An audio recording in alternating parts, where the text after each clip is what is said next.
Assalamualaikum warahmatullahi wabarakatuh.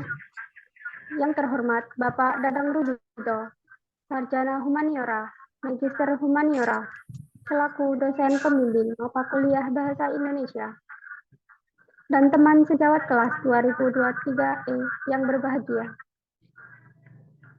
Puji syukur marilah kita panjatkan atas kehadirat Allah Subhanahu wa Ta'ala, dan shalawat serta salam semoga tetap tercurahkan kepada baginda Nabi Muhammad SAW.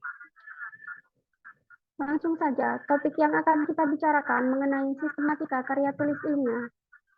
Saya, Fadilatun Askariah, selaku moderator akan membimbing jalannya presentasi ini. Sebelumnya, saya akan memperkenalkan anggota kelompok 7. Yang pertama, Mufti Naufal. Yang kedua, Vicky Ardiana. Yang ketiga, Binti Nurainia. Dan yang keempat, Wahyu Darus Iza Mahendra. Rangkaian acara yang akan kita lewati di antaranya, yang pertama, pembukaan. Yang kedua, penyajian materi. Dan yang ketiga, penutup. Acara yang pertama adalah pembukaan. Untuk mengawali presentasi, marilah kita buka dengan bacaan basmalah. Selanjutnya adalah penyajian materi. Kepada penyaji materi, dipersilahkan. Baik, terima kasih. Saya di sini akan mempresentasikan pengertian karya tulis ilmiah. Karya tulis ilmiah adalah karya tulis yang berisi paparan suatu pembahasan ilmiah berdasarkan data dan fakta, observasi, eksperimen, dan kajian pustaka. Observasi adalah aktivitas pengamatan mengenai suatu objek tertentu secara cermat, secara langsung di lokasi penelitian tersebut berada. Nah, kalau eksperimen adalah kegiatan penelitian untuk menguji hipotesis.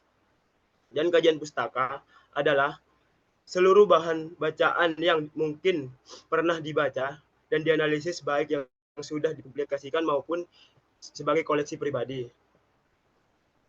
Nah, selanjutnya sistematika karya tulis ilmiah.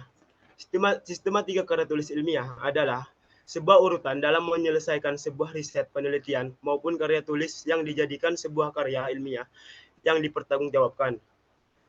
Baik, terima kasih. Selanjutnya akan dilanjutkan oleh teman saya.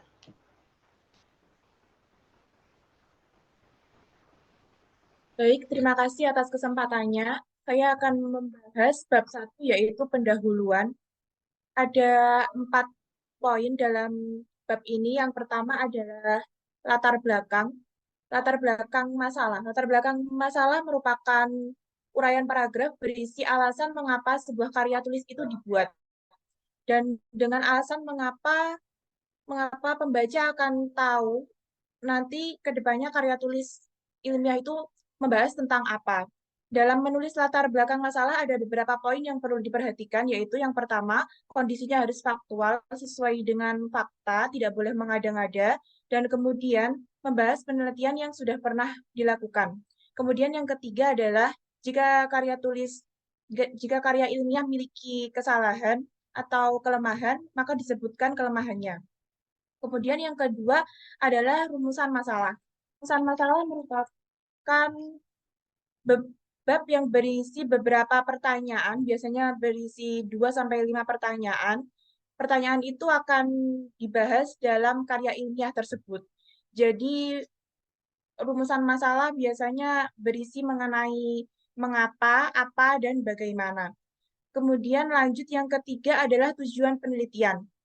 Apa itu tujuan penelitian? Tujuan penelitian merupakan alasan mengapa kita melakukan penelitian tersebut. Dengan kata lain, tujuan adalah dasar dari sebuah penelitian. Seringkali tujuan itu hadir dari rasa ingin tahu, kemudian berkembang semacam dorongan untuk melakukan penelitian tersebut. Akhirnya kita jadi menemukan tujuan penelitiannya. Kemudian yang terakhir dalam bab 1 yaitu manfaat penelitian. Setelah kita memahami tujuan penelitian, selanjutnya kita akan membahas mengenai manfaat penelitian. Manfaat penelitian ini kita dapat dari penelitian yang pernah kita lakukan. Dengan kata lain, manfaat penelitian adalah bagian yang menjelaskan apa manfaat penelitian bagi perkembangan ilmu pengetahuan dan pelaksanaan pembangunan dalam arti yang lebih luas. Sekian yang dapat saya sampaikan. Materi selanjutnya akan disampaikan kepada teman saya.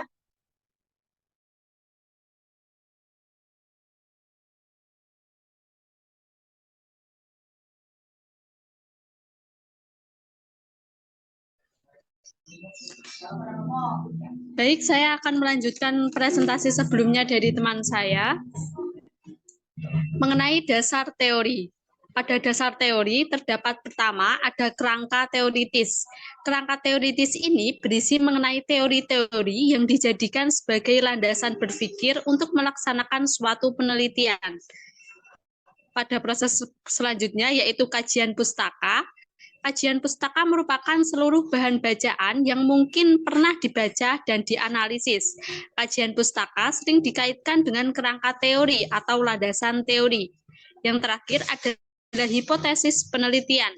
Hipotesis penelitian merupakan kesimpulan sementara kerangka pemikiran yang diperoleh atau yang digagas oleh seorang peneliti. Baik, selanjutnya mengenai data-data.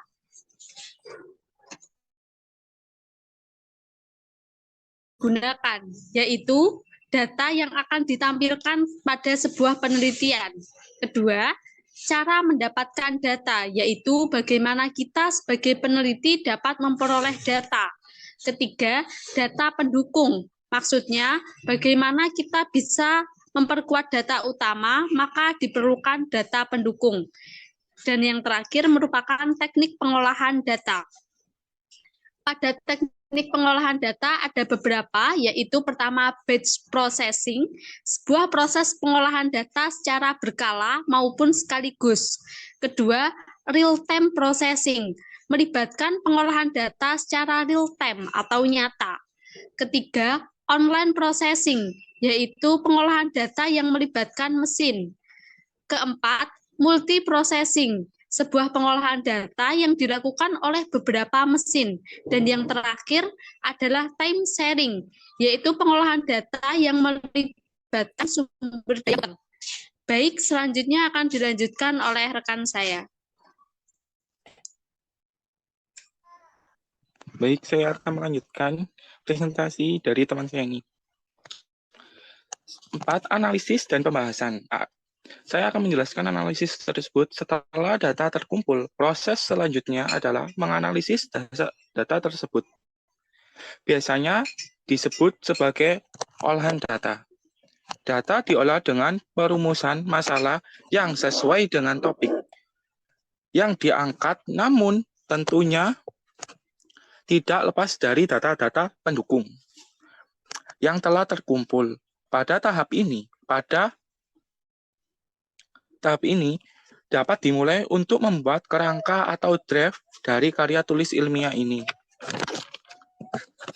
Pembahasan menjadi 2. 1. Penimbasan menjadi bagian yang paling panjang pada penulisan karya tulis ilmiah. 2.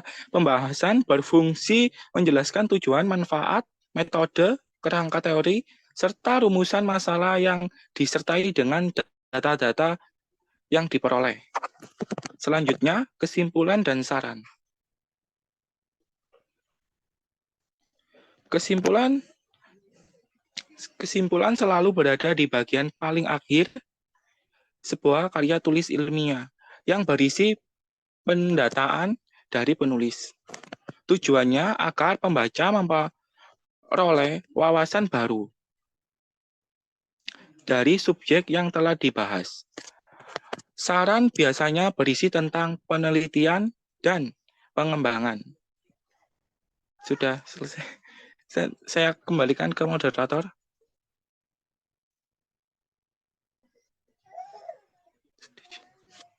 Terima kasih kepada penyaji.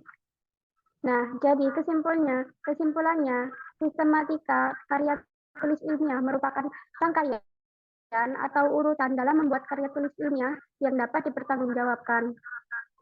Sistematika karya tulis ilmiah berisi pendahuluan, dasar teori, data penelitian, analisis dan pembahasan, serta kesimpulan dan saran.